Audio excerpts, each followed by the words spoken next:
So what if I told you there was a group that was basically part special forces, part university faculty, and part global explorers, all rolled into one? Well, during a time of huge religious change in Europe, that's exactly what happened. Let's dive into the incredible story of the Jesuits and see just how they changed the world. Here's what we're going to cover. We'll start with their wild origin story, then get into the unique training that made them so good at what they did. We'll look at their two-part strategy for global influence, their key role in the Catholic Church's massive comeback, and finally, why being so successful meant they made some powerful enemies. All right, so every big movement has a beginning. And for the Jesuits, it starts with a founder whose path was, well, anything but ordinary. I mean, it's a pretty wild question, right? How does that even happen? Well, the answer starts with one guy, a cannonball, and a moment that didn't just change his life. It ended up changing history. Okay, so you've got this guy, Ignatius of Loyola. He's a career soldier in Spain, living the life, until 1521, when his leg gets shattered by a cannonball. Ouch. During his super long and painful recovery, the only things he had to read were books about the life of Christ and the saints, and that experience completely transformed him. He decided to swap his military career for a spiritual one, to become a soldier for the church.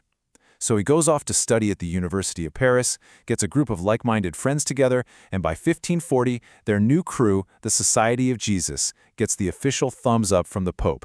So what was their secret? What made the Jesuits so different from everyone else? It really all came down to their unique training and a very specific set of rules they lived by. The core of their training was this book that Ignatius himself wrote called The Spiritual Exercises. And you should think of it less like a book you just read and more like a full-on workout routine for your mind and soul. This thing was an intense, 4-week mental boot camp. Seriously, it started with taking a really deep, hard look at your own flaws. Then you'd move on to meditating on the life of Jesus. The whole thing was designed to build incredible self-discipline. The end goal? To create a person with the mental toughness and laser focus of an elite soldier, someone who was totally dedicated to the mission. This is what made them so incredibly effective. And here's the real kicker, the thing that truly set them apart. Most religious orders take 3 vows: poverty, chastity, and obedience. The Jesuits added a 4th, special vow, direct and absolute obedience to the Pope. That meant if the Pope said go, they just asked where. They were ready to be sent anywhere in the world at a moment's notice. This loyalty basically made them the Pope's special operatives. You can really think of them as the Church's elite mobile force, ready to be sent in to handle the toughest missions, whether that was debating Protestants in Europe or setting up missions on the other side of the world. So you've got this spiritual army, right? But how did they actually operate? Well, they focused on 2 main things: building the best schools around and sending missionaries to every corner of the known world.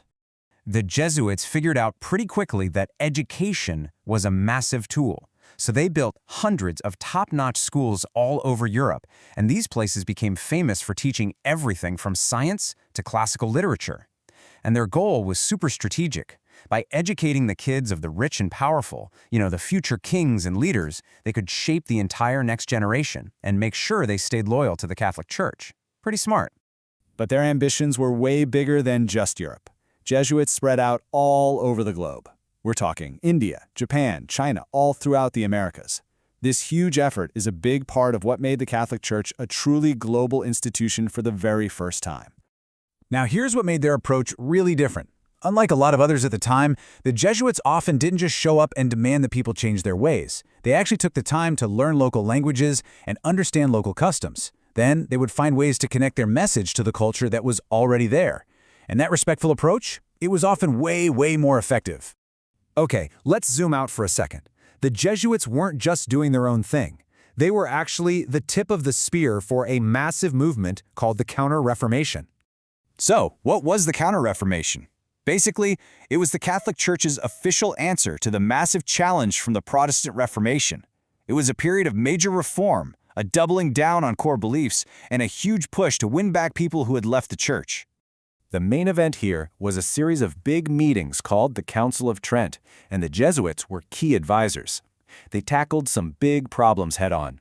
That whole business of selling indulgences, where people could basically pay to have their sins forgiven, they banned it completely.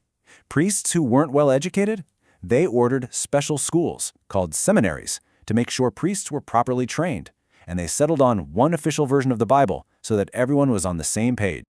The Counter-Reformation also had an artistic side. The Jesuits really pushed a style called Baroque. It was pretty much the exact opposite of the plain, simple churches that many Protestants preferred. Baroque was all about the wow factor. It was grand, dramatic, and emotional, just filled with gold, elaborate statues, and huge paintings, all designed to create this powerful, awe-inspiring experience of faith. But, as you can probably guess, when an organization gets this powerful, this disciplined, and this influential, well, it doesn't just win friends. Their own success ended up creating some very powerful opposition. And man, were they successful, especially in Central Europe. In places like Poland, Bohemia, and Austria, where Protestantism had become really popular, the Jesuits managed to completely reverse that trend and bring huge numbers of people back to Catholicism. But all that success came with a cost. Kings and rulers started getting really nervous. I mean, imagine having this super influential group in your country whose number one loyalty wasn't to you, the king, but to the Pope way over in Rome. And because they were so secretive and organized, people got suspicious. Rumors started flying that they were involved in all sorts of political plots. The pressure just kept building and building until, and this is a wild turn of events, the Pope himself was forced to completely shut down the entire order in the 18th century. For a while, the Society of Jesus officially just stopped existing. But of course, that wasn't the end of the story. The order was eventually brought back, and today, the Jesuits are still one of the largest and most influential religious orders on the planet, especially known for their work in education and social justice. And all of this leaves us with a really fascinating question to think about. The Jesuits were a massive force for incredible art, science, and education, but they're also an instrument of strict military-like control. So how can one group be both of those things at the same time? That's the complex and kind of contradictory legacy they leave behind.